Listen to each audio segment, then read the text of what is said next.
Outdoors podcast. We got a good one for you this week. Rodney Hawkins was able to make it in studio, so we got to talk to him. If you guys have been listening, you know we've been partnered with him for a little over a month now, I guess. 2 months, something like that. So he was able to come in. We talked a lot about what he's got going on with Midwest Farm and Land, and then also RG Outdoors. And we also were able to ask him some questions about purchasing land, different stuff like that, how he sees the market trends right now, different things like that. So it's a really interesting episode, especially when it comes to the real estate side of things. And then we also got to talk about some products that he's got at RG Outdoors with the Radix blinds, the Camo Dust, and then the Byrna self-defense weapons, which you'll get to hear about in this episode. There's also details on everything he's got going on in the show notes, so make sure you go check those out. But before we get into it, don't forget, guys, if you want to support the podcast, you can check out our sponsors, one being Grandpa Ray Outdoors. And this is going to be a way you guys can support your deer herd as well if you're doing food plots or anything like that. Grandpa Ray Outdoors specializes in providing the best nutrition for whitetail deer on your property, starting with the soil. They've got a full line of high-quality food plot seed and plant foods. Grandpa Ray's was started in 2015, but John has been in the seed and nutrition business since 1991. With over 14 different food plot blends to choose from, you're not going to have any trouble finding what you're looking for, whether that be fall or spring blends, corn and beans, switchgrass, liquid fertilizer, soil test kits, you name it, they've got it. They're not just about selling their products, though. They'll answer any questions you have about what blends would be best for your specific property. That way you can achieve the best results possible. John and his team don't believe in a cookie-cutter approach to wildlife nutrition. They're going to treat you and your situation individually. And they're not really about a fancy label or package either, so you're going to pick up a bag of theirs, and it's not going to look like some of them that are on the Walmart shelf with all the pictures of the big bucks and the food plots and all that stuff. They don't waste time and money on that. They're about good quality seed and taking care of their clients. That's where their focus is at. We've used their blends on client properties all over the Midwest and on our own properties, and the results have been as good as advertised. And that's why we partnered with them initially on the podcast. That's why we're going to keep doing that and continue to use their seed. So if you want to support us and get yourself some really good quality seed, go check them out at grandparrayoutdoors.com and use discount code RHO podcast to get 5% off. And that's all lowercase and no space, RHO podcast. Our other partner is Rodney Hawkins, and we'll get into everything he does on the episode pretty heavily, so I'll just give you guys his number real quick. Again, it'll be in the show notes. If you are interested in anything he's talking about tonight or anything you hear, you got questions on, you can contact him at 618-925-3153. That's 618-925-3153, and he'll be able to answer any questions you might have, whether it be about property or anything he's got going on at RG Outdoors. You can also check their Facebook page out at RG Outdoors, and check out everything they've got going on there. So other ways you guys can support, make sure you check out our website, ridgehunteroutdoors.com. Anything you find on there, use the discount code RHOPOD, and that's all caps. You'll get 10% off of anything on our website. You can also follow us on Apple Podcast, subscribe to the YouTube channel, comment on there. We're going to have some stuff coming out on that soon, if it hasn't already by the time this is posted. And then Spotify, you can follow us on there as well. So thanks, guys, for tuning in this week. We appreciate all the support you guys have been giving us. And this is episode number 72 with Rodney Hawkins.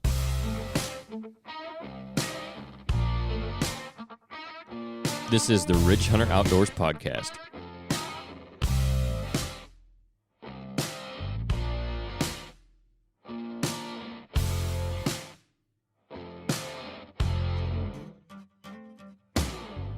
What's up, everybody? This is episode number 72 of the Ridge Hunter Outdoors podcast. You got Nate in here tonight. Dad's in here with me. And then we got a guest in the studio. Rodney Hawkins is in here. If you guys have been listening, you know we've been partnered with him for a couple months now, a little over a month, something like that. If I get you guys unmuted here, you got to remember to hit those buttons after you press them. But yeah, we've been working with him for a little bit. He's with Midwest Farm and Land, and then he's also got RG Outdoors. So we'll get into talking about that here a little bit later. But first thing we always do with our guests, I want to do the same thing with you. Give us like a background of how you got started in the outdoors. Like, what is your, I guess, how you got brought up in it? Who started you out hunting and fishing and all that? Well, my dad always took us fishing when we was kids, but my brother-in-law probably got me hunting. He quail hunted, and so I was probably quail hunting when I was 9, 10, 12 years old, and that was when there was a lot of quail. You know, it's not like it is now. You started to tell on yourself, right? Yeah, that was when you could walk 5 miles and see 20 coveys of quail, you know, because you'd bust a covey of quail and you didn't chase them. You just let them go and you went and found another covey. Yeah. Actually started bow hunting on my own probably when I was about 15, but that was also when you didn't see deer. I mean, you might be lucky to see you was just lucky to see a deer. Right.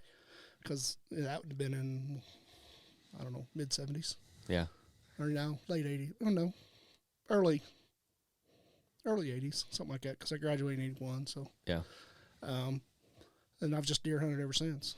I mean, just really liked the bow hunting, the shotgun hunting I got out of for a while. Up around Orchardville, you know, there for a few years, it kind of got crazy, didn't it, Nate?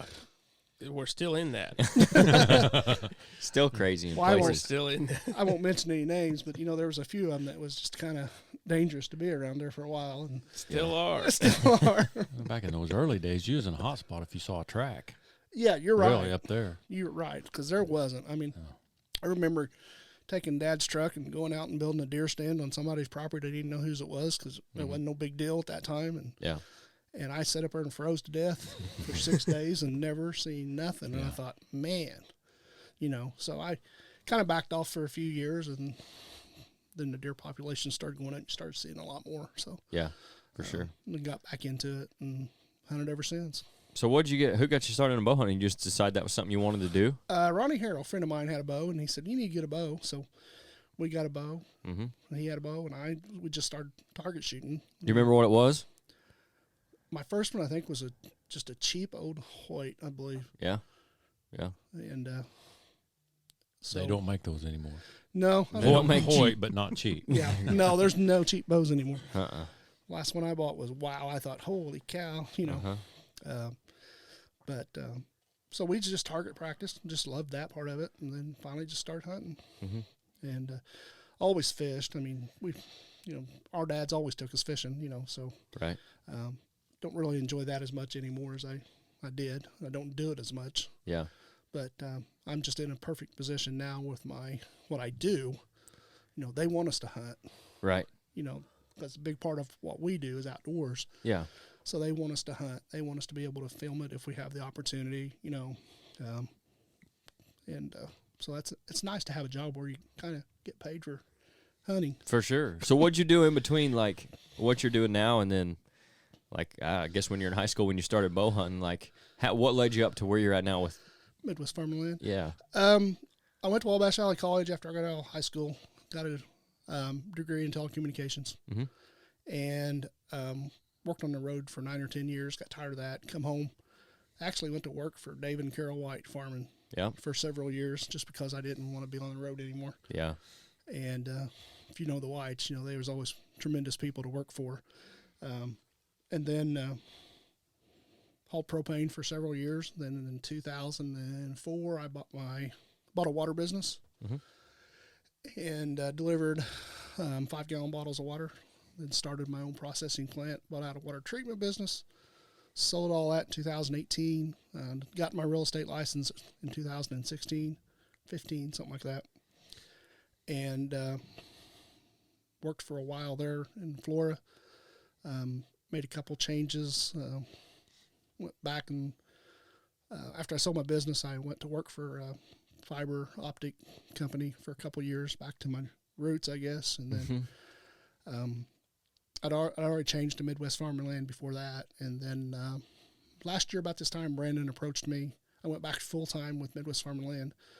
And then Brandon approached me because I had a managing broker's license to actually be an operations manager. Okay, cool. So who's Brandon? Brandon Swartzlander. He's the owner of Midwest He's the Farmland. owner of Midwest Farm. Okay. Yeah.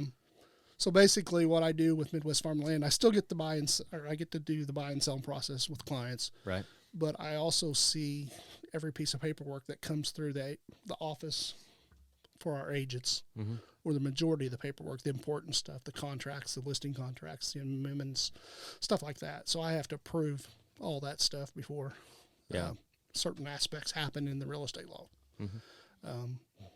I really like it. I mean, like I said, I get to do my own schedule. Yeah. And work with a lot of people. I mean, I've met a lot of people over the years between hauling propane and also having my own water business. So I've Yeah. got a lot of people out there, a lot of contacts, people that come back to me, say, hey, we're thinking about selling. What can you do? So so that's what's led me up to where I'm at today. And then always wanted to get back into something as a hobby. Right. So, last year I started, actually we had went to Alabama to the World Deer Classic. If you guys ever get the opportunity to go to that, you got to go. It's a good show, One huh? time. Yeah, over 300 vendors. Yeah. 30,000 people go through it, 2.5 days. Wow. Yeah, and Where's that at? it was in Montgomery, Alabama last year. Okay. Cool. Does it move, or No, does it stays there. stays in Montgomery? Okay. Yeah, no, I'm sorry, Birmingham. Birmingham. But tremendous facility, easy to get around to. So we went down there. We have a lot of buyers that come out of the South, Yeah.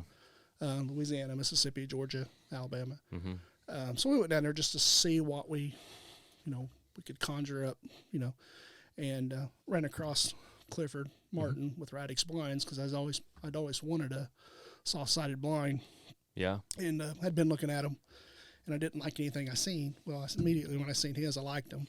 We sat right next to Chris at Camo Dust, so I was impressed by their stuff, and I just shot it out there. I said, "You guys take dealerships?" And they said, "Yeah." Both of them did, so we jumped right on it. Right. It's been so then we started RG Outdoors. So Cool. Yeah, the soft-sided blinds, just being around Nate's a little bit, man, they're pretty slick, especially for, like, if you're looking for something that's not at the price point that a lot of those hard-sided blinds are. Like, the soft-sided one, man, it's like the way to go. yeah, they're the soft-sided ones for $1,200. I mean, you couldn't go get the lumber and stuff to even think about building Not something anymore. like that. Not anymore. And it's put together real well. Mm-hmm. Nate put his together by himself, basically. Yeah. Got to be But you just easy. got- I was gonna Gotta say, be right. easy. It can't be too complicated. It stood. It still stands. Stood the test of time, then. Huh? All right. But I really liked those, and so Clifford was just all over it, and I didn't have to, wasn't a minimum order or anything like Yeah. these, Right. know. And he's been great to work with. So if you get the opportunity, Nate said you're Yeah. We've been going to start working with him. So talking to hopefully- Clifford a little bit, yeah. So Excited about maybe getting something going there, and he was actually telling us at the show they're doing even some improvements to, like, the soft-sided Yeah. blinds and stuff like that, too. yeah, So, the framework's going to be a little better. The straps Yes. underneath. yep. they're Instead of the putting bungee ratchets. cords. Yeah, instead of the bungee Yes. cords, they're going to put straps. Something about, like, a leveling system for the legs, maybe. I think adjustable feet. Yeah. I think he said there's Really, gonna be I hadn't heard adjustable that feet. one yet. I think that's what he was saying, wasn't it? Everything we've got right now is still the old stuff or the last model. Right. So the new stuff coming out is going to be the new model. I don't know if we're going to have those this summer or not, but he talked like we probably would. Yeah. And then the hard-sided ones, Chris Herman bought one of those, and I helped him put it together. And you guys seen them, they're impressive. Yeah. I mean, those things are about 3 inches thick, and they got foam in the middle of them. We stepped inside of a couple there at the show, and it was like, Yes. it's like getting inside your pickup if you're buying an interstate or something and closing the door. And it's like your ears change. Yeah. You Yeah. step in that thing and close the door in that great big loud room with everybody in it, and it's just like, Yep. Like there's pretty nothing. quiet. Yeah. and the windows are nice on them. That's one big thing Nate was wanting to look at on a lot of them, like pretty interested in the windows. Like, because at one time you thought about maybe doing your own, like Yep. building your own, Yeah. and seeing how everybody did the windows. And I was pretty impressed with the, you know, the theirs as windows. well. Chris's, when we was putting it together, that's something I was impressed with too, was the Yes. windows. The door was quiet. I mean, some of those. Chris has a redneck too. I guess I probably shouldn't say brand names, but he has a redneck too. Another blind. A competitor's blind. Yeah. And he said, "All it is plastic." Yeah. Which They're all like the molded one piece deal, right? A lot of those are. Yeah. because he got it over at Centralia. I think Rams Hours sells those, and it was pretty expensive. Yeah. I mean, it was $1,700, $1,800 just for that. Is it insulated at all? I don't or think is so. it just a shell? I think it's just the shell. And I know, is it one continuous piece? Like the floor is molded in and everything I too. haven't seen I it. think. I've seen it. I think. I'm not hunted in. We drove Yeah. by it hunting, Yeah. but I haven't been Yeah. in it. But I think you're right because he went over and they set it on his trailer. Yeah. But I didn't think there was any insulation. In I don't those think there's things. any. No, I think it's just eighth of an inch plastic Yeah. pieces. There's a lot of different blinds out there, and Redneck probably has different models. Oh, too. yeah. I'm sure. So, Yeah. I mean, Drury's uses redneck. They use muddies, and but And Hawk's got some bigger blinds Hawk's now got some too. I bigger think that we blinds. saw, but Man, everybody's making them. seems like it. There were a a lot of different blinds at the show up at Iowa. You know, there will be. there really was. We We're were going up to there. Peoria this coming weekend. There'll Yeah. be a bunch of them up there. yeah. Um, Hopefully that's going to be a good show for you too. it will be. Which this will come out after After. that, but either way, Yeah, either way. you know. It'll be a good show. We're in a good spot. I don't know if you're familiar with Nose Down Scents, but we're right across from them, Okay. Jason, and they have a big booth and they have a lot of stuff. Yeah. So they get on a lot of traffic. Yeah. So we're right across from them. So Right. so it'll be a good show. Those Yeah. shows are hard, long, and difficult, but we always come back with some decent stuff. And with us being in what we do as Midwest Farm and Land, we have to be there. Yeah. Right. I mean, because if we're not, Whitetail Properties is there, and Midwest Land Everybody Group's else there, is. and You're missing out on connections and Yeah. and just talking to people is worth a lot. Yeah. Even like I just enjoy doing it, and then like for the podcast, it does help to talk to people and they get to know you a little bit, and they think, well, I'll listen to those guys. But like where you're at doing real estate, they definitely like making those connections and talking to people is worth a lot. it is. I mean, because if the land, how I want to say this, I guess the land companies like we are, that's different from your average real estate company.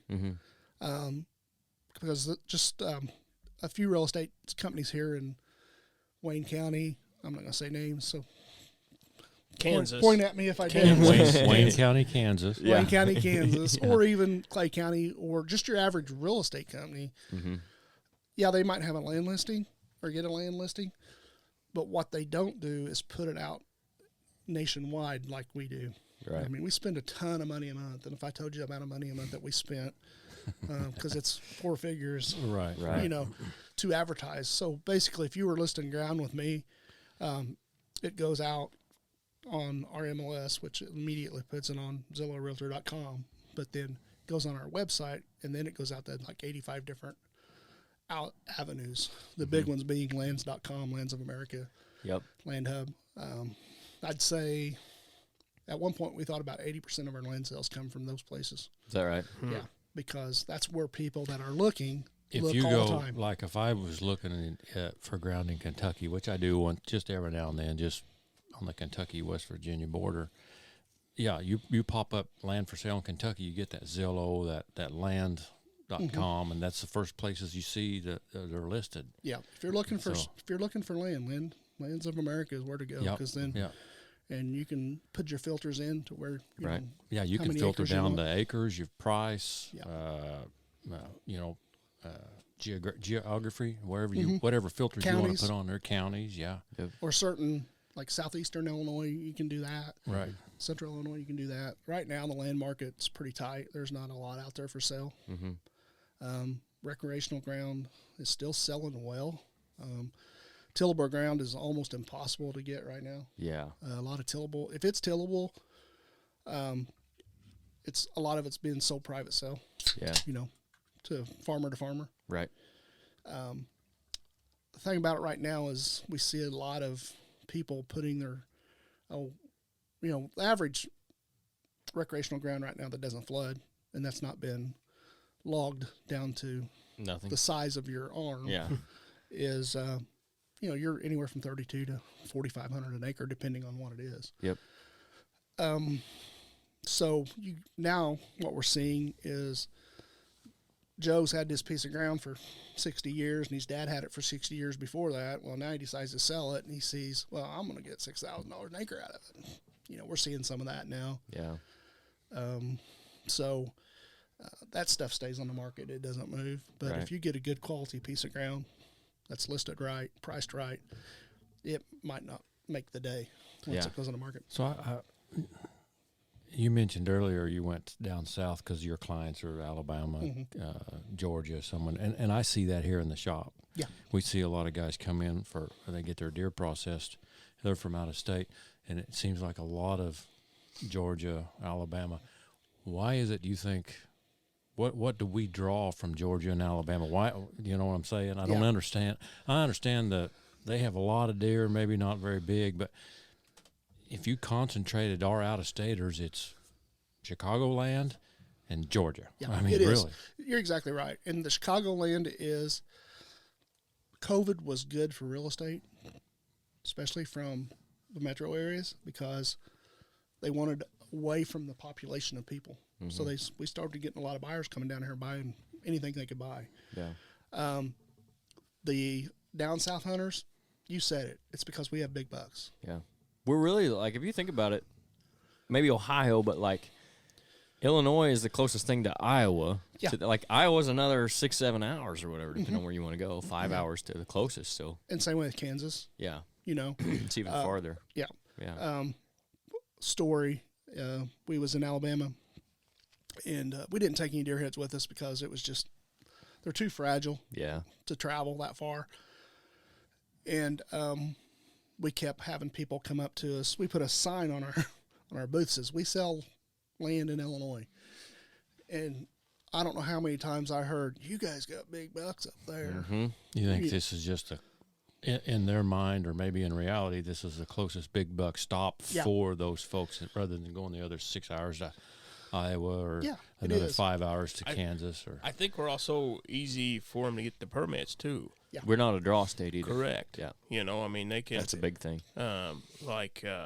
They come in and they want to lay the money down. They can have a bow permit, you know, this afternoon. Yep. I hadn't thought of that. It's good. That's an excellent point. Where I think you got to draw for 3 years in Iowa or put in I'm points. not sure what it is. I think maybe some guys get drawn, like, in 2 years. Yeah. I'm not exactly 100% sure on that, but And then our gun tag, most of the out-of-staters, I think they get gun tags pretty easy They too. can get gun tags pretty easy, Yeah. And I don't think it you put them breaks for the draw. I bank. think it's pretty much guaranteed, right? Yeah, and they got to pay for them. You know, they got to Right, pay for yeah. them. But if they get in the first lottery, Yep. they're probably going to get it. You Yep. know, to where and I think I've heard people talking before.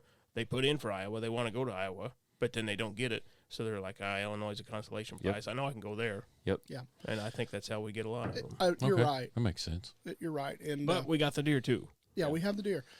And the reason, too, there's a lot of them that'll just get across the river because you go down there, ground's about $1,000 an acre cheaper, Yeah. you know. And a lot of them like to buy 20, 10 acres set up against Shawnee Yeah. because then that's public. So then they own 5 or 10, but they can hunt 4,000. Yeah. Give them a place to, if they want to stay, too. Yeah. You Yeah. know, they buy cabins and stuff. Yep.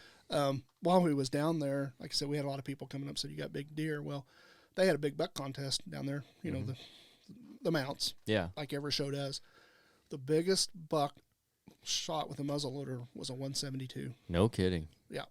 And They wouldn't have hung that up at Iowa, would they, Nate? No, he'd been on like the third row. Yeah. I don't know they'd hung it up in Illinois. Not Right, lately, right. right? You know, No, nothing against the 172s, Yeah, but yeah. you're exactly right. I'll kill a 172 every day. Yeah, I Yeah. would too, but I understand what you're saying. And It's just I probably different. shouldn't Yeah, have it's slammed just it. different. Yeah. And another guy comes walking up there and he goes, "Man, you guys are from Illinois?" He said, "I hear you can cross the river and kill a 140 every day." I said, "Yeah, you can kill a 140 every day." He said, "We don't shoot them." He goes, "Why not?" And I said, "Because those 140s get to be 180s and 200s. If we keep killing the 140s, we don't get the bigger deer." Mm-hmm. And you guys have been talking about doe management, and those guys don't come up here and kill does. No, they don't. You know, No, they're not driving. Well, we've discussed this before. They're not driving 6 hours and paying $500 to kill a 140. Most of them. No. They're spending their time and money here to kill the 180s Yeah. plus. And They might do it once, but then Right. they're going up. exactly. Yeah. I wish Illinois would go to, you have to kill a doe before you can kill a buck. Something. Something, Yeah. you know. I don't know that it'll ever happen No. because, you know, the politics is wrong, but we won't get into all that. Right. But, We've Yeah, never there's- got political on here. No. no. But yeah, there's a lot of them that come up, like I said, just because we have big deer, and they'll tell you that. You know? Yeah. I mean, I've got do- a Go ahead. I've got a client from Louisiana that bought 5 acres and a cabin over at 5 acres. He put a cabin on over at South Lawrenceville. Mm-hmm. Well, he's got 40 acres down in the bottoms, and then he's got another 100 or 200 leased. That, you know, and there's 4 of them. His wife hunts, his son hunts, his daughter hunts. So they come up here and they'll kill 8 deer, which is Yeah. great. I mean, they're good people. Yeah. They're from right around Hammond, Louisiana, right there by Lake Pontchartrain. But you know, but they take, you know, they'll kill does too. Yeah.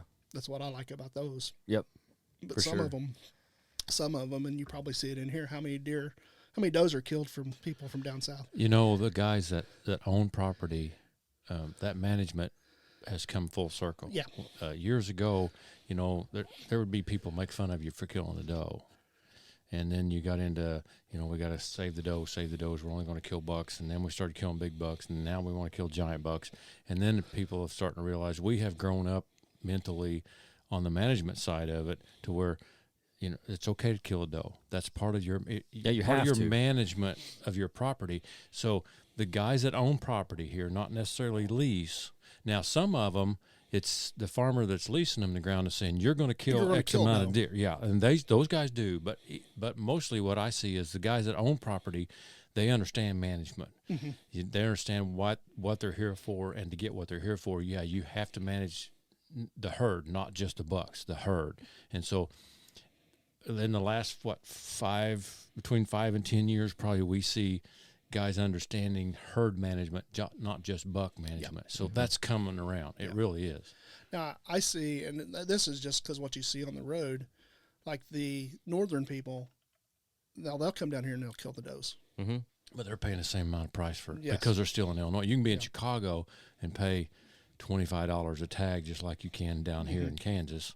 And that's why I think the people, well, that and the draw is why the guys from Chicago don't just go hop the border and go to Iowa, because they know we have big deer down here too, and it doesn't cost them as much, and they don't have to draw for it. No, they just buy a They're still buy a in-state, tag they're on the way resident, down yeah. here. You know, at their next the next gas Walmart, stop, yeah. they'll just buy a tag on the way down here, and then they're good to go. And that's legal. There's nothing wrong with it. Mm-hmm. But some of those are more out of state than the guys that come up. Actually, Oh yeah. you know, as far as not only their practices but their mentality and their other stuff. Yeah. Mm-hmm. I wish we would have been able to take some of the deer heads that, you know, like Right. Corey Sandshafer, he's got some ground down in Hamilton County. Man, he's killed some big deer down there. And, you know, those guys would have been, their tongues hanging out and drill running down their mouths at those deer, you know, down at Alabama. Yep. We probably won't do that show again. That's just a long way to go. It is, yeah. And we didn't get a lot out of that show. But went to try it. You know, and I'm glad I did, because I wouldn't have got. You don't know until you go. Yeah. Right. No, Well, and still you may not. I mean, you can make contacts that are going to talk to people that are going to talk to people that are going to may do business with you 2 years from now, and you'll never know where that original contact started. Yeah. So that's just part of it. And we don't do the Iowa show because nobody from Illinois is going to go to Iowa and buy ground. Right. You know? Right. Yeah. So, and nobody from Iowa that has ground is going to come down Illinois and buy ground. Exactly. You know, like they might lease some. I know Clifford has an Illinois lease there across the river, but we try to do the shows here in Illinois. Like I said, you got to be at them. Yeah, for sure. Especially like where you're at, there's so much competition out there that's going to be there. Yeah. You never know when you might miss out on somebody you could have had. Mm-hmm. And you know, for you guys, one client that you pick up makes it worth the trip. I mean, monetarily. Yeah, I did the home show in Centralia last weekend, and I went and looked at a nice 16-acre horse farm this week. Mm-hmm. 10,000 square foot arena, and that's a huge barn. That's huge. Anything. And she's thinking about downsizing. You know, she come right to me. Then I got a good lead down at Crab Orchard Lake. Mm-hmm. You know, on the west side, it butts 40 acres. It butts right up to the Crab Orchard Lake. Yeah, you know, you can make a duck blind out of it, or a duck hunting hole. Yeah. And that woke Nate up. Yeah, I can probably get you down there. He knows I drive a long way to duck hunt. This is a good story too. I actually have a client, Alhambra, and he called me and he said, "Hey," he said, "there's this farm up in Calhoun County I want to go look at." He said, "It's not for sale, but it's for sale." Mm-hmm. So I called the owner, got a hold of him. He said, "Yeah, it was like 48 acres, and he had a 7-acre duck pit on it, and he had bought it several years ago, and went in and put it butts up against a national 4,500 acre wildlife preserve right up against the Illinois River. And so it's in that flyway." Mm-hmm. And we walked down and started walking down there, and it was I don't know, 2 o'clock in the afternoon. There was so many ducks flying off that thing. It was crazy. You better be careful. Kenyon's microphone is coming off Yeah. his ears. It's looking right up And there. it had 7 acres flooded. Yeah. And it had a pit in the middle. Then it had a floating pit on the edge. Mm-hmm. But I was more concerned about all the deer tracks walking across there Yeah. because there were so many deer tracks, and they were huge tracks. And Calhoun County is kind of like Pike County. Yeah. I mean, there's a lot of big deer up there. Mm-hmm. But this set between the Illinois River and the Mississippi River. So can you imagine? Yeah. Calhoun is south, just just prime. south of Pike. Is that right? Yeah. Am I thinking right? Yep. Yeah. Same area of the world. Yeah, we had Kinda to take a ferry there's- to get across that Yeah, river. some of it kind of sticks out there, right? Yeah. In the river. Am I thinking right? Yeah. Yeah, that's what I thought. But yeah, it's for sale if you know somebody. But you better have Don't look at me. 6 figures plus. Better have Nate's pocketbook. Yeah, that's Oh. right. Yeah, it was about $650. Was it? Yeah. Yeah. Yeah. But, it So- had a small house on it and stuff. So How often do you like stay in contact with the guys you've sold property to and knowing how? So like if say you sell this property to them because they're wanting to go hunt it, or they come to you and they want a good piece of hunting property, and you show them some ground and they eventually buy one that you showed them. Is it ever like rewarding for you later on to know that they're doing what they wanted to Yeah. do now and killing deer on it and stuff? definitely, because I always tell them, said, hey, send me pictures, Yeah, for sure. because then I'll use that as a marketing ploy Yeah. on Facebook. Yeah. You know, hey, nice to see Nate Burgess bought this property off of me, and he killed this 180 Yeah. inch deer. You know, Yeah. or turkeys, or Mhm. you know, if they're fishing, you know, they catch a bunch of fish. You know, Yeah. so I keep in contact with them like that. Now, do I keep in contact with every one of them? No. Well, right. Yeah. You know, because last year I sold like 40 different properties, Mhm. so it's kind of tough at times to. And some of those are houses, because we sell houses too. Yeah. You know, so I mean we do it all, but I'd like to keep in contact with more, but it's hard to do. Oh Sure. yeah. So did Midwest Farm and Land start? First of all, when did it start? Midwest Farm and Land started in 2019, Okay. spring of 2019. Brandon used to work for another competitor, I was thinking that. Yeah. Yeah. and that's a nationwide company, Mhm. and you got to have big pockets to work for them. Yeah. But Brandon's a go-getter. I mean, the guy sells over $20 million worth of property a year himself. Yeah. And so basically what he did, he cut out the middleman. He knew how much money he was making them. Yeah. He said, well, I can do this. So he goes out and starts his own. And so basically the last 2 years, we're the top selling agency in the Egyptian Board MLS Yeah. district, which is really from Effingham, Yeah. north of Florida, all the way to Cairo. Mhm. Not all agencies are members of the MLS, or actually called realtors, Yeah. because you got to have that national realtor association to be involved in that. But everybody can sell real estate that's got the license. Yeah. But yeah, he started in 2019 with 3 agents. We've been as high as 25 agents. I think we're right down to about 20 now. Yeah. And last year we sold. Last 3 years. Let's see.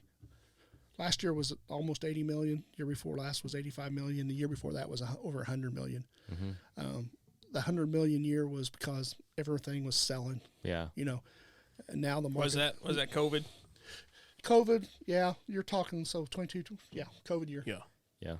That's when 2020. we were looking for property to buy, unfortunately for Yeah. us. Like in St. Louis, even residential property. It was like it was listed that day, and if you liked it, you better make an offer on it. Yes. And it better be over list price Yeah. considerably. Yes, and that was even last year. Yeah. The market's tightened up over the last 3 years as far as ground and even homes. Like, and even about this time last year, interest rates started moving. So that tightened the market up as far as what that was doing, because it wasn't nothing for a home to go on the market and you would have 2 or 3 offers on it, even in this area, Yeah. and your offers was 10, 15, 20,000 over market Yep. or over asking price. Yeah. I know in the metro areas, I mean, they was under contract in 3 hours. You might have 5 offers Yeah. in 3 hours. Yep. All of them over asking. That's softened a lot as far as over asking. But if right now, still, if you get a good quality property priced right, that can still happen. Yeah. But it's like I said, it's softened a little bit, and the amount of sales shows that, and that's that way across the board. It's not us, Right. because we were still the number one agency in Southern Illinois, so we have been for the last 3 years. 3 years. So take an average guy who's got, just regular 9-to-5 job or whatever it may be these days. He's working a regular work week, and he wants to get into land ownership, and his ultimate goal eventually he wants, we'll just call it 200 acres of ground. Okay, but he's not going to be able to just go out and buy that right off the bat. What would be your advice, or how would you go about, if you were in those shoes, becoming a landowner and then maybe eventually building towards that goal? Would there be an avenue you could see to doing that? Yeah, there's people that can do that. Here's the thing, though. You've either got to have the money or be able to get the money to do something like that. Mm-hmm. And that's your first place to start. I mean, you've got to have that pre-approval letter, or be pre-approved for that amount of money. It's hard to find 200 acres together in this area. Yeah. You go down south, and it can happen. It's pretty easy down south to get 200 acres altogether. But there's people doing it. So basically, I mean, you get your financing taken care of, then you start looking for that ground. Yeah. And that's when you contact me and say, hey, I'm looking for this. I'll talk to you about the financing part of it. Have you got this taken care of? That's your first step. And that's the same with homes. Here's your first step. Let's see what you can afford. Get to the bank, see what you can afford, see what your payment's going to be, all that stuff. Then you get that letter. That letter's gold when it comes to making offers. Yeah. And then, then we'll start looking, watch your budget, where you want to be at. I mean, what are you wanting? You want 50-50? You want 50 tillable, 50 recreation? You want CRP? Do you want, because there's a lot of different combinations. I've got a lot of people that want some tillable on it. They want 100 acres, but they want it 70-30. Yeah. 70% rec ground, 30% tillable, so they're still getting some income. Some sort of income, yeah. And then, if it's got CRP income in it, or if it's got timber value. A lot of people don't realize the timber value in some stuff they have. We work with a couple of foresters down here in Hamilton County. And, they work with us real well, because they'll actually go, I might call Mike and say, I got a piece of ground I want you to go look at. I don't know what to list it at. It's got a lot of white oaks on it. So Mike will go down there, and he'll look at it. He said, yes, we need to have Terry come and look at it. So then Terry will go mark all the trees that it's going to need cut. And then he'll bid that. He'll put that out to bids to 4 different timber buyers, and then come back and we know how much timber's on it. Right. Because if you just get one timber buyer to come up and buy your timber, you're going to get taken. Yeah. There's no competition. There's no competition. Yep. So if anybody's thinking about selling a piece of property that's got timber on it, get a hold of me. Then we'll talk to Terry or Mike, and we'll figure out what your property's worth. Right. Because it's not. There's times we've sold 40 or 80 acres, and we already know there's $50,000 worth of timber on the ground. Yeah. Which that makes it nice. I mean, because you got a third of the property maybe paid for. Yeah. Yep. So does it make the ground worth more per acre? No, but there's value there. It's more attractive to the buyer for sure. I do think, like you kind of mentioned there, a lot of guys will miss that, though. Maybe that's a way in. If you can find a piece of ground does have that third paid for, that's going to help you, whether it's your down payment money making that back, or if you want to do some improvements to it, that's money to do improvements. Yep. Like if you want to build a hunting cabin on it, if you got some timber value, you can put that timber value towards the cabin, that kind of stuff. Yeah, exactly. And we also got 2 guys that do the management. They've got one of the guys, Caleb, up at Iuka, he's got the mulcher on front of his skid steer. And we got one down south, Curtis does the same thing. So, we have people that can come in and clean that ground up for you, and as a bonus. Yeah. With your paths and plots and all kinds of different things. So, as far as buying and selling, if you were buying in the left hand and selling in the right, what do you have more of right now? Is your right hand more full? Or we got more buyers than we do sellers. And that's pretty much across for any type of that's property. Anybody. That's that's every real estate company around. That's even with the market being a little softer, you still got people out there, more buyers than sellers. Just right now, there's so many buyers as far as there is for ground, for recreational, for tillable, even homes. In-state, out-of-state, both. Just a multitude. Just a multitude.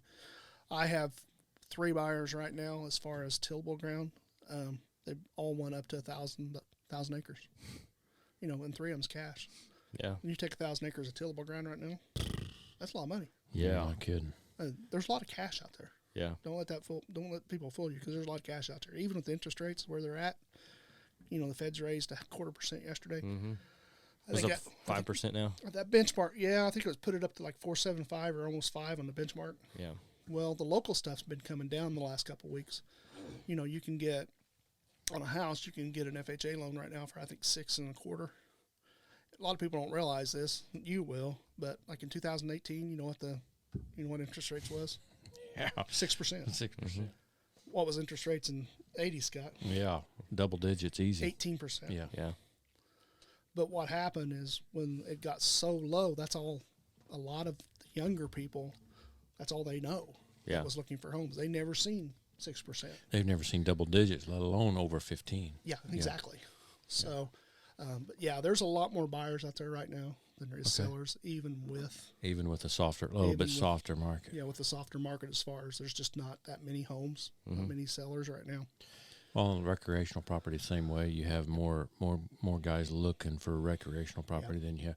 So if I was Joe homeowner and my dad farmed and I had 300 acres, or he had 300 acres, and most of it was tillable, but I had patches here and there, and I went to you, would you say, hey, let's split this up and let's get 4 buyers in here for each property, or would we just sell the whole 300 and let someone else do that? Or it just depends on how it's laid out. I mean, if you got 300 acres altogether,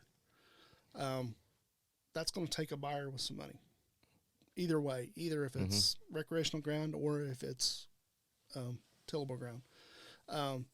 If you've got a 40 here, that's already a 40, and a 40 over here, it's already a 40, then we'd split them up. Because then you get 40 is easier to buy than 300. Sure. For a lot of people, you start getting into them bigger acres, you limit your buyers, even with the recreational ground. Yeah, and a lot of those guys aren't looking for that kind of ground. Like, they're happy with 40 acres, because I know, like, several out-of-state clients that we have will hit me up and say, hey, if you see anything like 40 to 80 acres, 60 to 100 acres in this price range or whatever, even just let me know, right? Like, they're looking for that kind of – they're not necessarily looking for 300 acres, because whether it be they don't have the money for it, or they just don't have the need or the want for that much property. Yeah, well, if you got 300 acres of recreational ground altogether, you can't hunt it. Right. One person can't hunt 300 acres. Right. 2 people can't hunt. I mean, I'd like to try. I'd like to try. I'd like to own it. Yeah. Because you could have and some Nate fun woke with up it. again. Yeah. You could have some fun with it. Oh, yeah. But the average person coming in and buying wants 40, because they can get landowners permits. Like, you can get it with 39.5 acres now. Yep. And it's crazy. You can actually lease now. And as long as you're leasing 39.5 acres, it doesn't matter if it's 10 acres here and 29.5 or 20 acres there and 9.5 acres. You can still get a landowner's permit. Yeah. Which makes no sense to me. Gosh, off a lease. That is somebody in the Illinois government's dropping the ball there. That's money they could have. Yeah, no kidding. Because if you're leasing it, you're going to pay for the price to hunt it. Well, Yeah. Yeah. You're not, well, like he's saying, like, if I'm paying $50 an acre to lease this property, or $100, I'm gonna pay the $400 for the tag. Yep. You don't need to give me a landowner. But permits. I think if you're out of state, even your landowners are like only half price of the out of staters. So instead of $450, it's $225 or something like that. If you're out of state, even for landowners, because it's not like there's a free landowner. Yeah. Like you're okay. soaking up there, Nader. Yeah. Okay.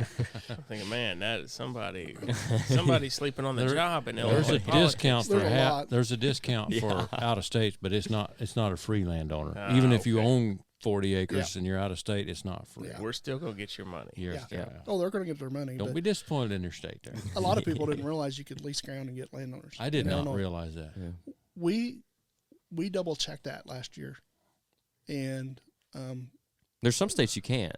yeah, you can in Illinois. But yeah.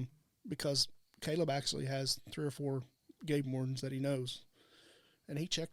Oh, trust me, they listen and they double check us sometimes. Yeah. Don't they, Nate? Now I might be giving. I mean, that could change. That could have changed yesterday. Oh, right. Yeah. you know, For sure. and I might be giving out false information, but that was true. Yep. And that's getting crazy now too, guys that Which we appreciate. are looking for lease ground, Yeah. and the amount that guys can charge for lease ground now is insane. Oh, I know. Just for hunting. yeah, just for hunting. I guess there's idiots everywhere. I guess you know, Yeah. but And to pay- sometimes they meet. yeah, sometimes they meet. Yeah. God forbid they have children, Yeah. but it happens.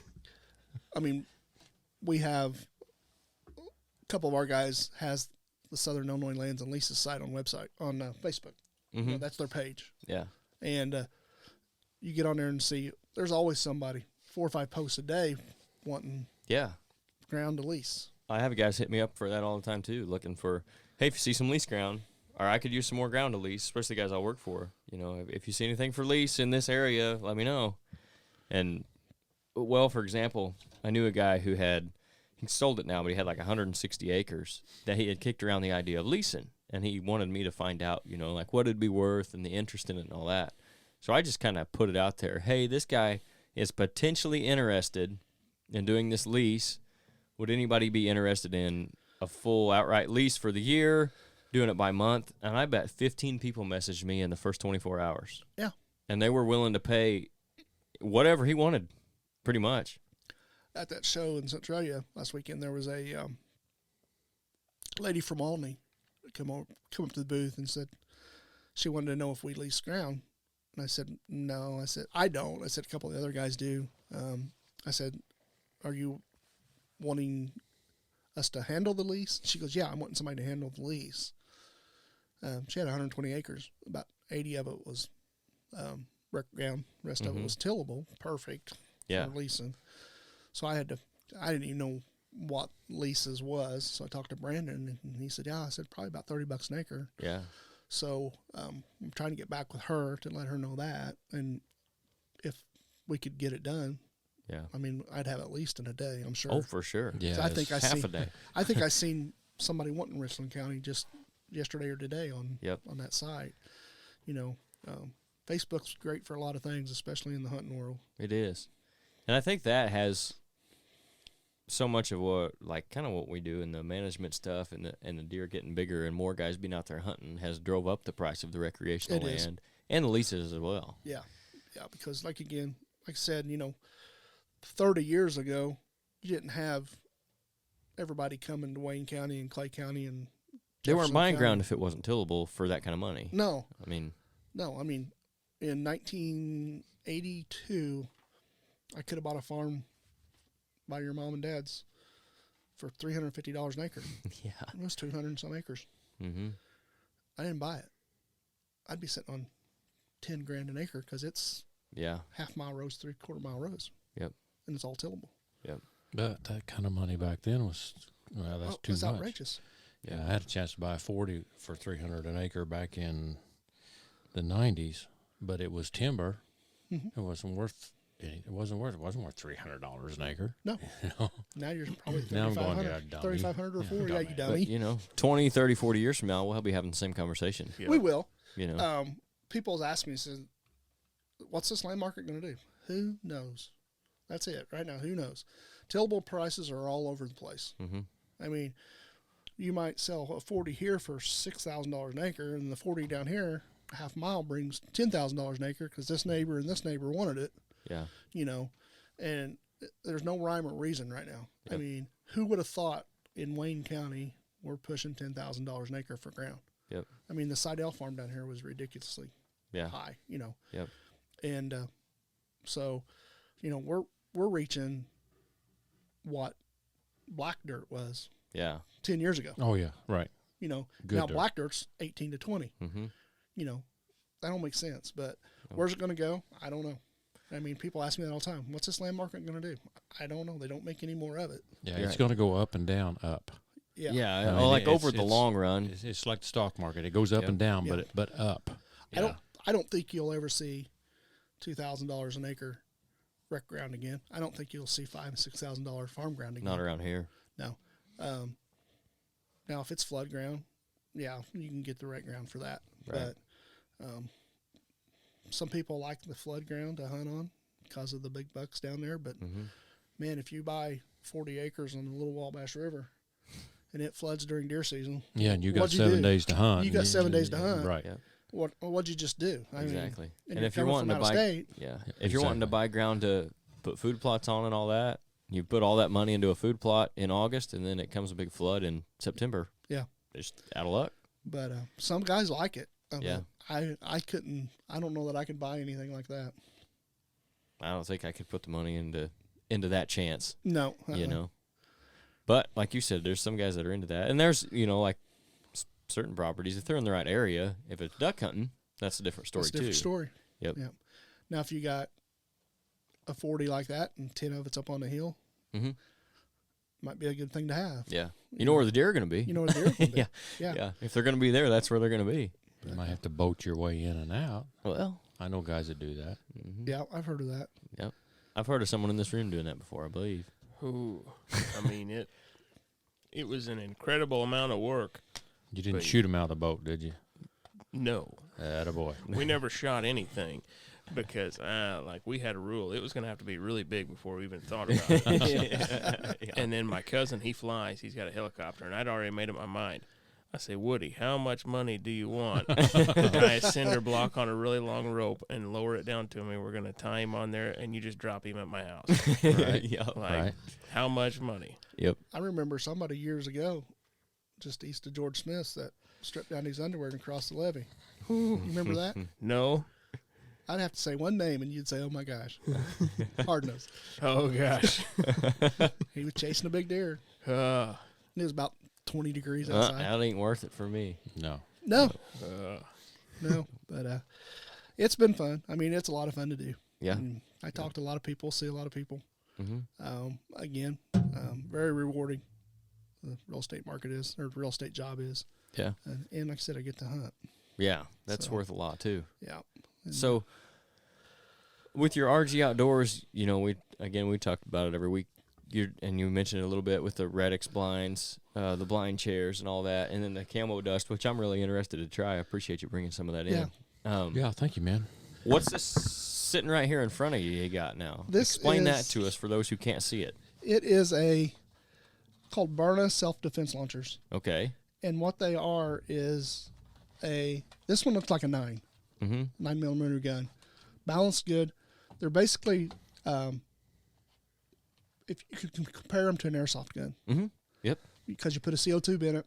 Yep. You have 2 clips where you can actually put the projectiles in it, which this particular one has pepper balls. It has, these are called Ecokinetic.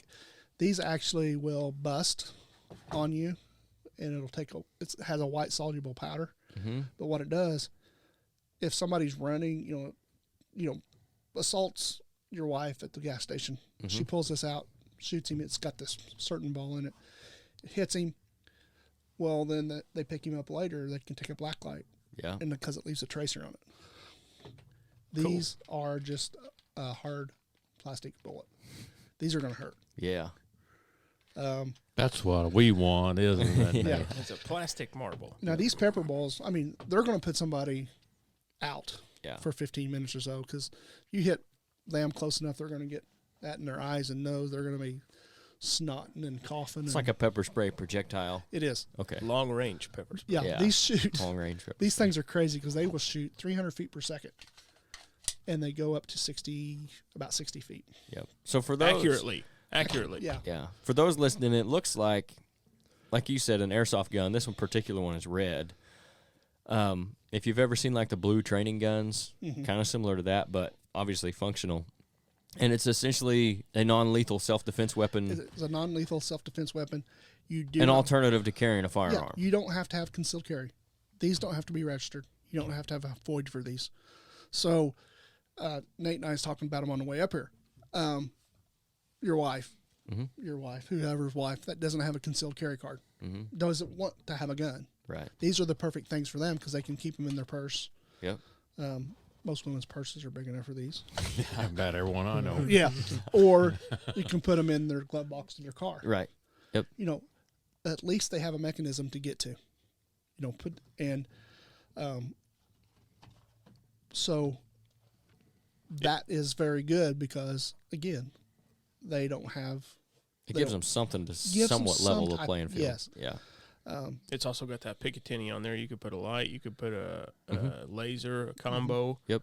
Whatever. And the thing about them is they're just like a semi-automatic. Yeah. You know, Double action. Yeah. Yep. So basically, and for women, you don't have to cock it. You know, Right. a lot of women can't cock. Yeah. the Have slide trouble back racking on the guns. slide on a Yeah. firearm. Yep. So they're great for that. So I've sold 3 or 4 of them so far. I just got them 2 or 3 weeks ago. Got some black ones. I'm probably going to stay with the orange and black ones. Yeah. I just think for somebody that's looking for some self-defense, because, you know, anymore, The world's crazy, man. the world's crazy. I mean, we're sitting in Wayne City, Illinois, but well, you could go down the gas station and get mugged. Somebody threw a brick through the window across the street last year.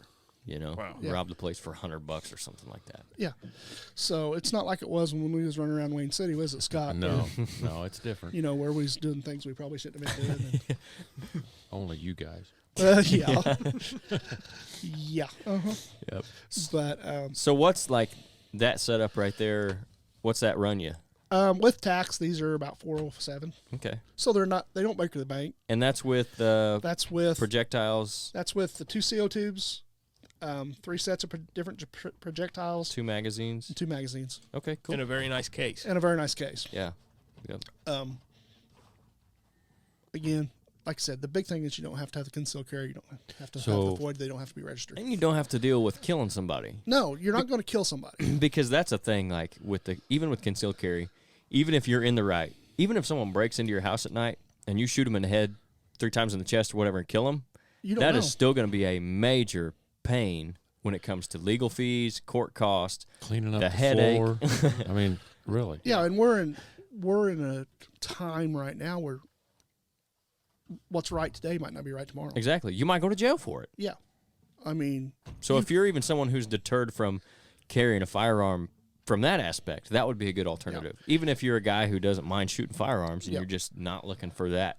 and if you have smaller kids, you don't want to have a firearm laying around. Right. I mean, yeah, you don't want them to get a hold of this, but if they did, it's not going to be A lot less chance of a lot them. less chance of somebody dying. Yeah. So for those of the folks that are listening that are interested in this, where do you have a website or something we could actually say, hey, let's go on there and take a look at what you're talking about? Just go to Byrna.com, B. BYRNA, Yep. Okay. and they have all the stuff on there. Right there's Byrna. And then if they're interested, they can. I mean, you can order them off Byrna, but I'd rather you call me. I'll put Yeah. that. I'll put that in our show notes as well. I'll put that website, and then I will adjust our ad read for you, Okay. and I'll put that in there as well. Yeah. So, but yeah, you guys could be able to check that out. Like I'll put Byrna in there. The camo dust as always.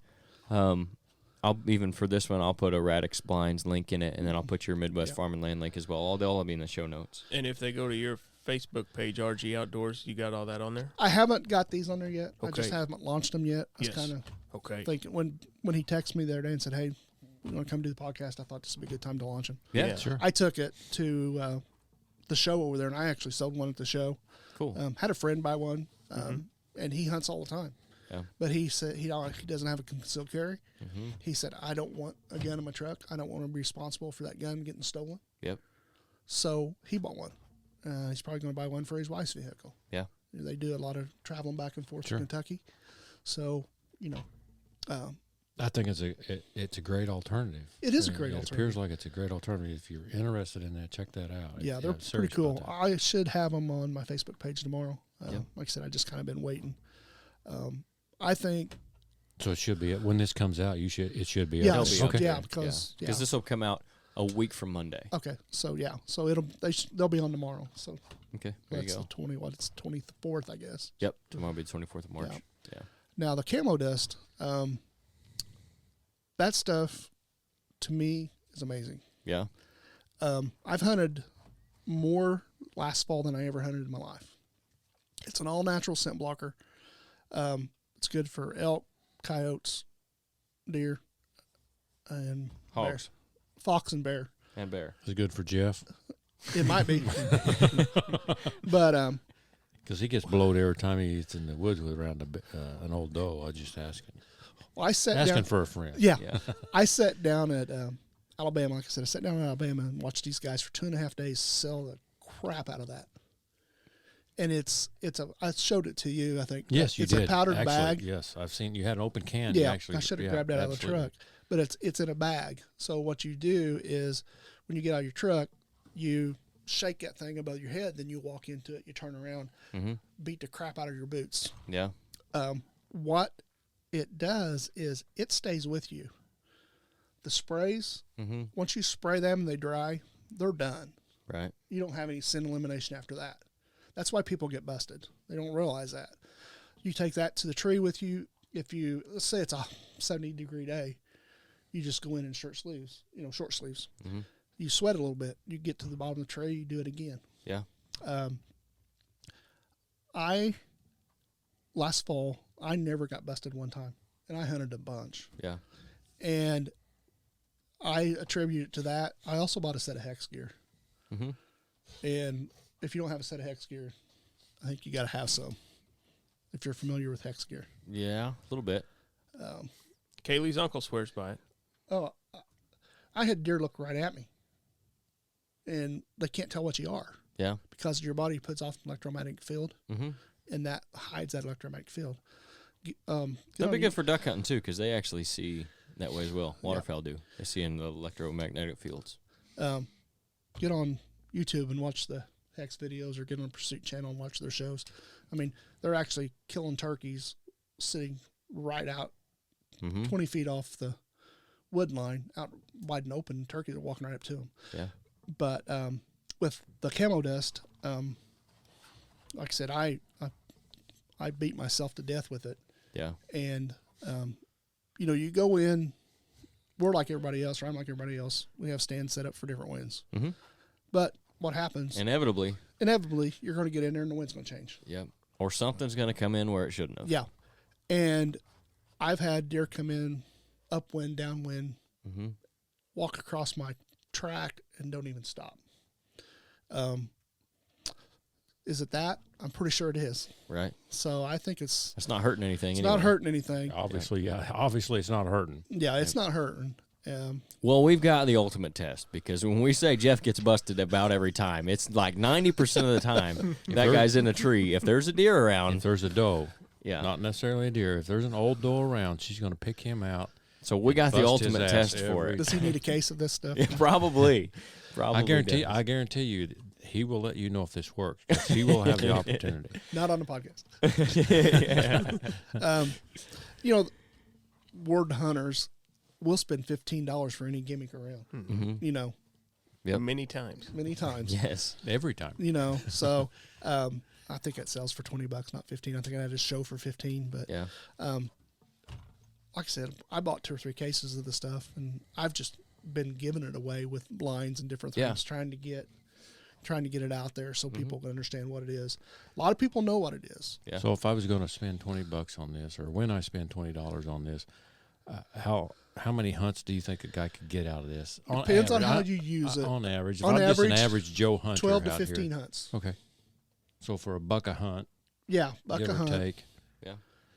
And hell, I'll buy one for Jeff for that. well, he's got a free one right there. So Yeah. I'd spend $1 to kill a buck. yeah. Yeah. Absolutely. But what else was I going to say about that? It doesn't have any scent. That's what I like about it. It's odorless. It's odorless, and it's a powdered dirt ground up so fine. Yeah, it kind of it reminds you of like baby powder in a sock. That's. Yeah. I mean, if you can picture that, Yeah. that's the Like best a way I rosin can- bag. Yeah, a Yeah, rosin. rosin If you're a baseball guy, a rosin bag kind of thing. Sure. This is an old product.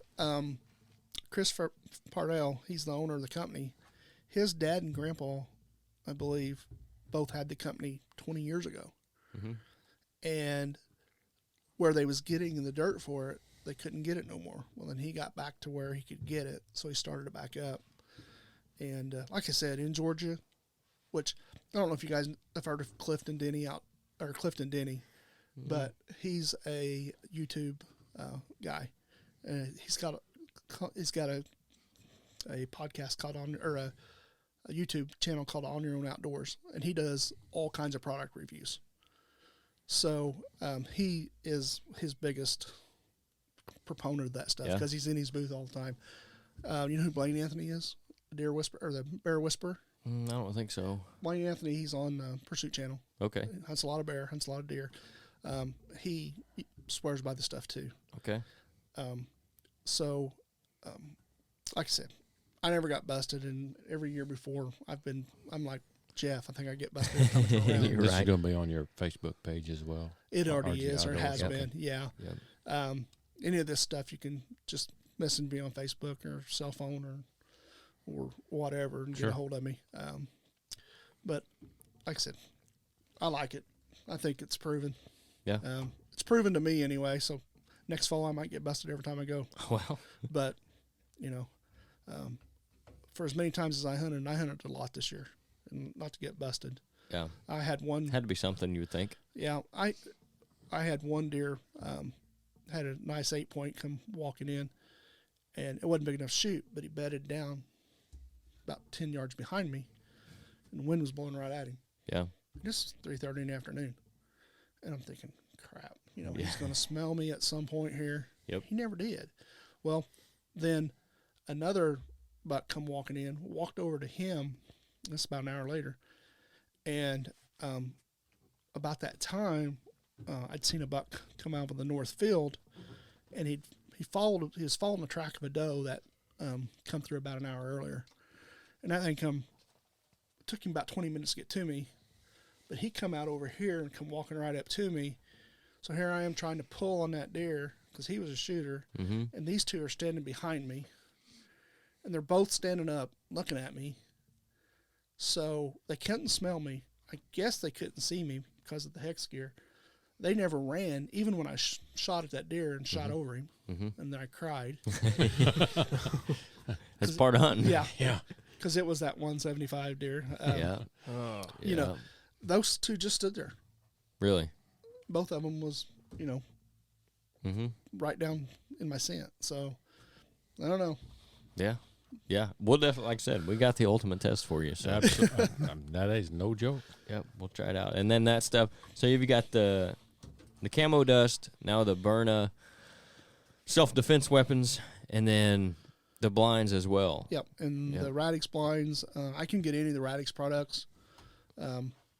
Nate he's going to try the cameras out. Mhm. And Yes. let me know about I'm excited those. about that too. Yeah. He's got feeders too, but in Illinois, what Right, where good we're does at. it do us? You Right. know, Yeah. Yeah. Well, believe it or not, the airwaves get out away from Illinois now. Yeah, that's true. Yeah. Yeah, so- Canyon's practically world famous. world famous. No, not me. Yeah, your mother-in-law asked me the other night at a wedding if I'm going to make you a millionaire, and I said I think he's going to make me one. Yeah, I hope so. I hope we can make everybody a Yeah. millionaire. Hell yeah, everybody can be a millionaire. That's right. I also am a Tacticam dealer, so Yeah. I've got Tacticams now. I was thinking that Nate was telling me that too. So They opened that up. Used to they just did it with outfitters, but now they've opened it up to real estate agents. yeah. And I can buy Tacticams pretty darn cheap. Yeah. That's good. And I can get all the Tacticam products. So Yeah.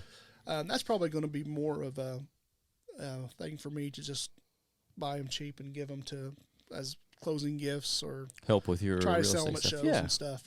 Yeah. When we do the bigger shows like the Midwest Farm and Land shows where the Deer Classics and stuff, I don't take my RG Outdoor stuff because Right. it's just too much. Yeah. But like the Southern Illinois Hunting and Fishing Days, I'll have stuff there. We've already got 2 booths lined up, one right next to each other. Mhm. Then I'll do some of the local shows. But the bigger shows, it's just, they're rat races to get in and out of. It is, and yeah. the less you pack in, less you got to pack out. That's Yeah, right. I've been there, done that, right? Mm-hmm. Yeah, you got pinged from coast to coast, so every now and then he gets out. Yeah, airways good. get out of Illinois. Yeah. And you got, like you said, you guys are going to be up at the Illinois Classic. Hopefully that'll be a good show too. Have you been there in the past to that one? We have. We didn't get there last year. I've not been to it. Okay. So I'm looking. I've forward never to been to going the Illinois one either. So, but they say it's a really good show. Yeah. Now So. the Illinois Deer and Beer Fest. Yep. You was at that one last year. Yep. I don't even know where you was last year because I didn't see you there. Honestly, I couldn't tell you what 3. No, I don't know. We were down towards the doors we come in to load stuff out of, like the where they had the buck display. Yeah. You remember that? Kind of in the back. We were probably 2 sections up from it. We was right there. Also. Yeah, I don't remember. I didn't have a lot of time to walk around because Yeah. there was only 2 of us there for about Right. the whole time. And on Right. Sunday, We I were the was same only way one last there. year. Yep. I was right by that kettle corn guy, and that was awful. Yeah, I bet. That's about as bad as being next to the duck call guy, isn't Yeah. it? Oh my gosh. My God. That's Nate's favorite people at all of those shows. How much for me to they, buy that one and then throw it? Yeah. I say the Illinois Deer and Beer Fest. They've got it named wrong. It needs to be the Illinois Beer and Deer. The Fest. beer and deer, yes. Yep. Because what is it? Everybody that walks through the door that's Uh-huh. appropriate age gets a beer. Yep. Yeah. I tell you what, we were at Iowa last year, and it's Sunday morning, right? Oh, I know. I know where you're going. Yeah. So I'm thinking, I have a cup of coffee at the hotel. I'll get there. We'll get things around, and the show opens at 10. Mm-hmm. And so I'm thinking, yeah, okay, we'll get a cup of coffee. I'll get a cup of coffee because they have the beer vendors that are separate, and then they have the concessions that open up. But believe it or not, in Iowa on a Sunday morning, you can get a beer before you can get a cup of coffee. The same way it was at Georgia. Yeah. No kidding. You could get a beer at 9 o'clock in the morning. You couldn't get a coffee till 10 o'clock. That's the way it was at Georgia because we had, and I don't drink coffee, but we had a vendor right in front of us, and then the beer vendor was over here. Yep. Well, Curtis was wanting a cup of coffee, and he couldn't get a cup of coffee, so he went and got a beer. Well, I didn't revert to the beer. I'm not that I'm against drinking beer, but at 9 o'clock in the morning, I'm going for the coffee. Yeah, because if you drink, Yeah, I'm not going to do that. you wouldn't be Right. no good going Yeah, to well, sleep I'm all no good. I'm no good anyway. But Yeah. I'm not going to Coming start home that early. At Iowa, you might want to do that. Sleep all the way home. Right. Yeah, no kidding. But yeah, that's a good show too. Yep. Those guys do a good job. They do. We're going to be down there again this year. Actually, since you tagged me on that Facebook, Yeah. because I did get an email from Cole actually 2 months ago maybe, and he was talking about all the stuff they did last year and how Yeah. they're going to improve some stuff. I got that too. Yeah. And at the bottom of that, he attached a contract. Like, it was at the bottom of that email. I didn't It was see all it. the same one. So, but it was like good till February 28th. Well, I drug my feet and didn't get it done, turned in. So then I saw you tag me in that, and I was like, shoot, I've been on that. And I went on there, and we got a booth. We're going to be next to Elite Archery, which I knew you shot them, so I thought that'd be good. And it's the same block as Clifford and them with Radix. So, Oh, so you're in the front building. yeah, it'll be, and we're like, I don't know, 2 rows down or 2 sections down from the working class guys, too. Yeah. So, We're, if you know where the bathrooms was and the food vendors. Yep. We're right on that corner okay. there. I thought because I could choose that booth. I didn't see any open in the other building, but Yeah. it must have been because if you got a booth up there, If you're by the food, you're going to get a lot of traffic. we're gonna get a lot Yes. of traffic, and that's For why I sure. chose there. And I like corner booths. Yeah. That's what Because- we got, too, this year. Yeah, they're a little bit higher, but you also get about 5 or 6 more feet. Yeah, there's a Yes. reason they're higher. Yeah. Yeah. Yeah, because you get traffic from this way, and And you get traffic from both this way. ways, yeah. And you can set your booths up a little bit better. You can. That's where, like, we ended up at Iowa this year. We talked about it a little bit. They moved us down. And, I'm pretty sure we're just going to do the same booth again next year because it was on a corner right by the escalators. And they said if you want to push out a little bit, you can. So it gave us a little extra room. And, it's hard to beat a corner booth Yeah, for it one of does. those. That first spot was a gar hole. It was. And that wasn't no good. That was a good term for it. What's good about the Illinois Deer and Beer Fest too is they have a lot of stuff for kids. Mm-hmm. You know, They do. they set up targets outside and they have games and stuff. Yep. Some of these other shows don't do much of that, Right. that I've seen. But that's for no bigger venue than they have up there. They do a good job on that. I thought it was a good show last year. Yeah. And, you like that email from Cole, they're going to make some adjustments, too. And I think it'll be even better this year. Yeah, I sent him message right after we got done. I said, "Hey, great show, loved it. The only thing is, I don't want to be anywhere near the kettle corn guy again." Yeah. And he said, "That guy's going outside next year." Yeah. I bet you weren't the only ones that said anything. And it was hot in there too. Yep. Yeah, because he kept the door open. He's right next to a door, and the sun was shining. We could smell him where we were at. Yeah, because you wasn't very far from him either. No. Another thing I'm looking at too is he was there and he was right across from me. It's called the hip stick. Yeah. Have you seen those? Yeah, there was guys carrying those around everywhere? Yeah, there were. That Nate's guy, been packing one of them for years. I bought one. Look at him smiling. He ain't saying nothing. He just smile. But they look pretty neat because especially if you're using a crossbow or an older person. Yeah. I mean, have you seen those? It's like a shooting stabilizer. Yeah. It goes on your hip. Yep. Or straps right here on your leg. Yeah. Or you can put it on your belt. And for a crossbow or for a gun, I think it'd be all right. Yeah. You rest your weapon on it, or you rest your arm on it. Rest your weapon on it. You put your weapon in it. Yeah. And it telescopes and it swivels. Yeah. So it's a little bit better than most of them that I've seen. Yeah. And they were only like $25. They were interesting. Yeah. And that was that guy's company. It's fun to go to those shows and talk to those people that has those specialty products like that. Yeah. And realize, hey, these are just working guys just like you and me out here trying to make a living. That had an idea. Trying to get their products out there. Yeah. Yeah. And he was down at he was at Illinois Beer and Fair Fest, and then I told him about the one down at Southern Illinois Hunting Days, and he went down there, that's not near as big a show, and he didn't have near the luck down there, but up there, I mean, he had an older gentleman sitting there in a chair. I guess he's probably 75, and he had a crossbow sitting here, and he had a gun sitting here, and he'd just switch back and forth between them. Yeah. And he was just, showing them how they work. Yep. And those things was packing out of there like crazy. Oh, yeah. That's what me and Rod were talking about at the booth. My uncle, who was there with me, it's like, my gosh, everywhere you turn, there's one of those hip stick things. Everybody had them. Well, I think you were talking about blinds. Everybody, there's like 10 different manufacturers or whatever. I think the fact that crossbow laws changed in Illinois gave your average guy that didn't have a doctor's reason to shoot a crossbow. Jeff's a prime example of that. Probably couldn't get a doctor's excuse, but really couldn't hunt with a bow anymore. That allowed a lot more guys to hunt a lot longer in their older years.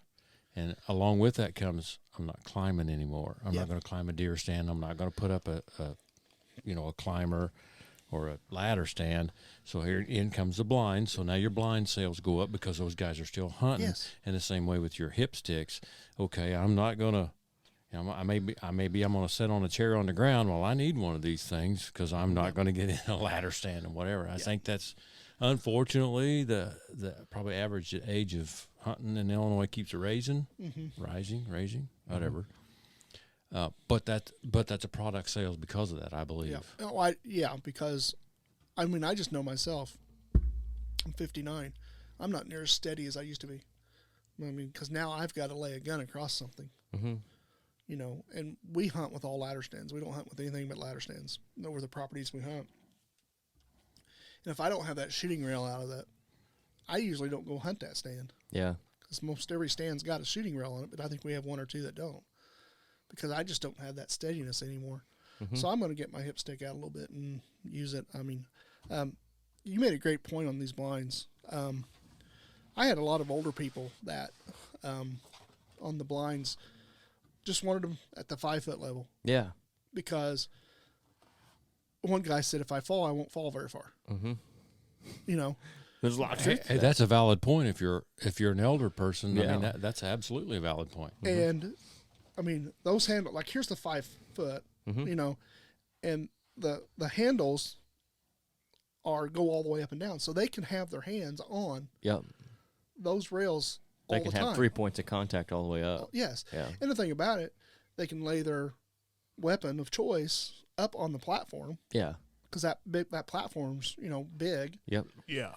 And you got to step before you get in. Yes. Yeah. It might be a little bit more difficult for them to unzip to get in it, but I sold a lot of them to older people just because don't hunt climbers anymore, if they ever did. They don't use regular ladder stands because there's just not a lot of room on ladder stands unless you get a high dollar one. Right. But they like these because they can get in, they can sit down, they can be comfortable. You get you a good blind chair in one of these, and I think you could sit for a long time. I can't sit. I know you can.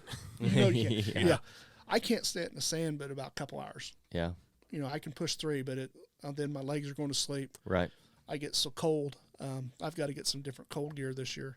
But I think in one of these, I can sit 4 or 5 hours if I want to. Oh, yeah. And there's plenty of thermal protection in those soft-sided blinds as well. Yeah. Yeah, I think you could put a little buddy heater in there or something. Absolutely. Even if 20 degrees and be comfortable. Absolutely. And like you're saying on 5 foot, too, I actually built a platform last year that was just because I needed to be 5 foot higher than the ground level. Like, and sometimes that's all it takes. Yeah. Like, you just need to be 5 foot high. It's out of their line of sight. And get you up off the ground. You can see a little bit more. And you don't necessarily have to be 10, 20 foot in the air. I've even sold these. You can buy just the blind and the framework for ground blinds. They're $600. Yeah. So if you've already got a blind, you could just buy the framework, get you 5 foot off the ground for $600, give or take. Well, he's talking about just the selling blind itself. Oh, okay, just a blind. Yeah, without just the blind itself. Yep. I've got a trailer, a little 5x8 trailer I picked up last fall, last summer. I've got my old porch from my old trailer that we lived in. That's like 8x8. I set one of them on top of it, and then I planned on dragging it around. Well, sold it. Yeah. So the thing about it, I sold so many of them that I didn't even get to hunt out of one myself Right. last year. Sold the one that you had for you. Yeah. It's a good problem to have, I right? should have went hunting Nathaniel when he run around. You 'cause I know where should've. it's at. Yeah. And he didn't get to hunt that much, so someone might as well have been in it. Did you get Kaylee in it? Nope, we never did make it last year. We had Royce. She never got to hunt last year. I keep saying, I know she would love a crossbow. I know she would. And she said, no, I don't want to mess with one. She said, I don't want to go through it. And I said, seriously, you'd love it. You know, hunting late October, you'd love it. And she finally said, well, if you would bring one home, that I can use, she said, I wouldn't be mad about it. So she's open to the idea. So we might have to do that at some point. We can. Because she would love to get in that thing. She's super excited about it. She's never been in it while standing up yet. But she's super excited about it, and it'd be great for anybody like that. Well, they're so convenient. Yeah, they're so convenient. And the thing about it, you've got Royce.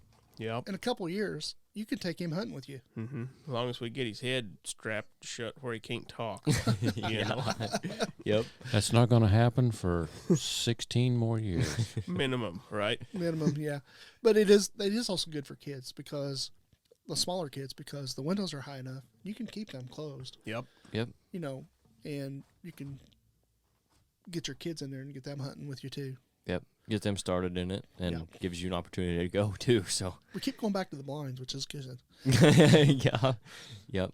Yeah, I've sold a ton of them. I sold, I don't know, I'm pushing 25 or 30 of them just since last September. Yeah. I really can see that with especially the soft-sided ones because just for accessibility and from a money perspective, they're a really good, solid blind. They're pretty easy to put together. I mean, everything about them I really like. Yeah, I can put one together in about 3 hours. Me and Jacob. And we've put 2 together in the last week. We finished one today. Yeah. Or actually, somebody wants to see one put together. Act Automotive Saturday in Florida is having their open house. I sold Troy one last fall. We didn't get it till probably December. And he conned me into putting it together for him. Yeah. And I'm going to have it set up there. So if anybody wants to see it, come to Florida Saturday from 6:30 to noon, and there'll be one of them sitting there. If you're in town, stop by. Yeah, you got anything else that you want to talk about with either one, Midwest Farmland or RG or anything else before we get you out of here? Just on if you're looking to buy or sell, whether it's farm ground, tillable ground, commercial ground, homes. A lot of people don't realize we sell homes. We do. We'll sell the average home here in Wayne City if somebody wants me to sell it. We were trying to get one with you this time last year. Yeah, we was. That just didn't work out, did it? So we do all that. If you're, I'm from Wayne County, so I don't really hope people would start calling me from Wayne County, But, Yeah, right. But yeah, we do all that. We're good at what we do. Yep. That's the main thing. We're good at what we do, and we go the extra mile when it comes to taking care of our clients, taking care of our customers. I mean, I've walked ground for a client out of Chicago that didn't come down here when it was sleeting and icing, Right. But what better time? That's what it takes too, right? Yeah, and Yeah. I love it. I love getting out there doing that. So it's one of those deals where don't list your ground. If you're going to sell ground, don't list it with your average real estate company. Because they're not going to. Your other real estate companies are not going to have the outreach that we do as a land company. Mm-hmm. Drones. Yes, that is one thing we do. Is when we list a piece of property, we do drone Should work. just asked him. Yeah. All right. I didn't want him to say no. No, Well, if you're he could have made something up. if you're in the land business, you have to do drones. Yeah, that's a big thing now. That is a big thing right now, and drone pictures sells property Mm-hmm. because you can go in and take. I thought I seen some on some of your property Yeah. listings. I've looked at listings before, and if it doesn't have an overhead, I'll just skip past it. Well, here's the thing: you go in. How many pictures can you take of the woods? Right. You've There's seen- a tree. There's There's a another tree. There's yeah. a scrape. There's a rub. Yeah. I can take that same picture in 4 different ways and make it look like 4 different pictures. Yeah. Exactly. So, but once you get drone pictures, you can see the lay of the land. You can see how the woods Timber is- construction. Yeah. Basically, yeah. If it's thick, if the canopy's thin, What kind of trees you have. yeah, in you a lot can of see places. that. You can see if they've got trail systems, and you can see it. You can see the ponds. Mm-hmm. The big thing is if you're buying a 40, you can see what's all around it. Yep. So, Which is really important. especially in the recreation. Yep. Because, if you're buying a 40 that's got 6,000 acres of farmland around it, you're probably not gonna have a lot of deer on it. Right. They're They're never going to get to you. You're never going to get to you. Yep. But, and there's a piece of ground on the property, or there's a piece of ground on another company's website right now that they don't do drone. Well, they did the drones, but they don't put it on the market like we do. Mm-hmm. And I've got an app on my phone where I can look at everything around. Actually, they didn't do drone pictures. I'm sorry. They did an aerial. Oh, yeah. In that 40, actually it's 55 acres, and it is just an eye, and it's right in the middle of that eye. Mm-hmm. So I went and walked that piece of property the other day, and it's so thick you can't walk it. But there's a gravel road on the south side of it. There's trails. I even took pictures of them because it amazed me. I mean, it just looked like roads Mm-hmm. coming from one side to the other, 3 different spots on 55 acres. That drone pictures on that property would sell that piece of property. Yeah. So that's a good point, Scott. Yeah, we do drones. We get out, we walk the properties. Most of the time before I'll ever list a property, I'll go walk it. Yeah. If Well, that way you're not selling something you've never even seen. Yeah. you And know. I get calls all the time from a guy from, let's just say, Northern Illinois. I've got a client up there looking for 40 acres right now. And there's been a couple times I've actually went and walked the woods for him because I know what he wants. Mm-hmm. We've walked enough properties. I know what he wants. I know what he's looking at. Yeah. So before I have him make that drive down, I'll go look at it. No, this is not for you. Right. Saves him a lot of time Saves him and a lot money. of time, money. Yeah. But you just got to go. I mean, selling recreational ground, it's a little bit tougher because you just have to know what you're looking for, Mm-hmm. and there's a lot more work in it because you got to get out on it. Yeah. And the benefit of that is you go find sheds. Well, it helps when you have a hunting background. It helps. Yeah. It helps So- you understand, this is what you're looking for. This is maybe not what you're looking for. This Yeah. is better for this or that or the other because you've been there, done that. Yeah. And I don't know a lot about the management part of it yet. I'm learning. Mm-hmm. But I know a guy. yeah, I know it. I do too. But with knowing where to put the plots and stuff, Sure. that's easy to tell. Mhm. At some point. I mean, it's getting easier for me to tell. Right. Knowing where your bedding areas are and different things. I'm getting to where now I can see those Yeah. when I'm walking the ground, and that's Yep. and that's what some clients ask you. Well, is there bedding on it? Well, if you say I don't know, I haven't been on it. What are Yeah. they going to do? They don't care. Exactly. They Or wanna if it's like just some real estate agent from a company that maybe does mostly residential, Mhm. and they just happen to cross this piece of property. What do you mean is they're betting on it? Yeah, Like they have no, they exactly. don't even know what to look for. Exactly. No, the queen size is in the bed. Yeah. It's upstairs to And- the right. In the same way on tillable, you'll get agencies that list tillable ground. They don't have anything about tillable. They don't know anything about it. You know, when I get a call on a piece of tillable ground, the first thing they're going to ask me is, "What's the PI? Yeah. What's it rent for? Mm-hmm. What's the rental agreement? What's the shares?" Yep. And it aggravates me so much. And there's people in these even land companies, some agents that are just lazy, Yeah. that won't go get that information. I won't list a piece of ground and put it on the market until I have that, because it aggravates me so much to have to call an agent and say, "Well, what's the rental agreement? Mm-hmm. What's the PI on it?" I mean, yes, I can look that up, but why don't you have that on there? And they're going to ask. They're going to ask. So Yeah. why don't you go the extra mile? And that's what we do. Mm-hmm. We have some agents that don't list a lot of ground, that when they do, they don't know that, but we're trying to work on that too. So we keep trying to get better Mhm. all the time. Yep. And And that's important too, because once you think you have it figured out, that's when you start going backwards. it's always changing. Yep. 2 years ago, there weren't many people doing drones. Mm-hmm. Your bigger land companies was doing drones. Now you have your average real estate company doing drones Mm-hmm. because they know they have to. Yep. If you don't, you get left behind. The Yeah. clients are Everybody's asking doing for it. it. Sure. Yep. Yeah. And it's a selling point when I go to list a piece of property. Hey, we do drones. We'll Mhm. come in here. Now, I don't do drones on residential Right. unless it's 3 or 4 acres, Yeah. But most of the time, Here's the neighbor outside by the swimming pool. yeah. Here's this house that's right. There's a selling point. Yeah. Here's this house that's right on top of your house, You're right. 5 foot away. Yeah. But that's a good selling point, is the drone work. And Yeah. and like I said, the pictures I do go in and take a lot of pictures. Mm-hmm. As far when I'm walking it, especially when it's deer season, or I list a piece of ground right before deer season. Right. I'll start looking for rubs and scrapes and And I'm sure even right after, yeah. you can still see a lot of that stuff. Yeah, well, like in December, just like you said, that's the best time in the world to go Mhm. walk and see where the deer are running, because they're thick. Yeah. I mean, the other night, me and Gloria went for a drive. Just after dark, within 4 miles, I counted 72 deer. Yeah. And Yep. that's not all that I could see. I mean, that's just the ones that we could see. Exactly. Yeah. So they're moving a lot more. Pretty They're good so drive in congregated right Kansas, now. wasn't Yeah. it, Nate? Yes.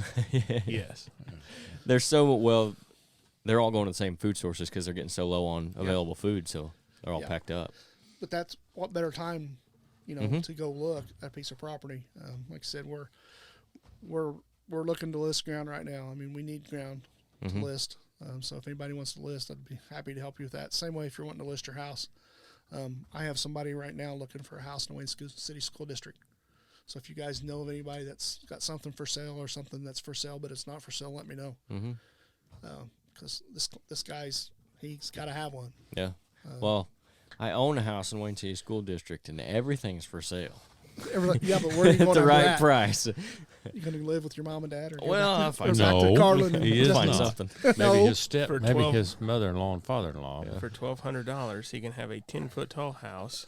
Yeah. yeah. Camouflage. Exactly. On stilts. Yep. Or for $4,000, you can have one that's a little bit Yes. thicker, a little bit nicer. So before we get you out of here, though, I want you to tell everybody where they can find you, as far as like if it's Midwest Farm and Land or RG Outdoors, like on Facebook Yeah. or whatever socials you do, websites. On our website for Midwest Farm and Land, it's just MidwestFarmCo.com. Okay. On Facebook, it's Rodney Hawkins Broker, Midwest Farm and Land. Okay. Then on the RG Outdoors, it's just on Facebook. I don't have a website. Right. So it's just RG Outdoors. Okay. To Hawkins, Hawkins. Yep. Okay. Okay. Yeah, or my regular page, because I got 3 pages now. So Yeah. Yeah. so That's enough to keep up with, isn't it? Yeah, it Yeah. is, because when I do a Facebook post for Midwest Farm and Land, I share it to the other 2. When I Mhm. do one with RG Outdoors, I share it to the other 2. Yep. And I'm starting to share yours, Mm-hmm. Because we're Yeah. affiliated now. So Yep. what I can do to help you guys helps me. So For sure. And the same goes. yeah. And we appreciate that. We appreciate working with you. And thanks for coming in tonight, too. Love it. Thank you guys for having me. Yeah, no problem. So we'll get you out of here. I don't want to waste too much more of your time. Again, thanks for coming in. Guys, check him out if you're looking for ground, if you're looking to sell ground, if you're looking for any of these products he's carrying, all that stuff. Check the show notes where you can find him and where he just told you. So, thanks, man. Catch you again on another one. Yep, sounds See good. you.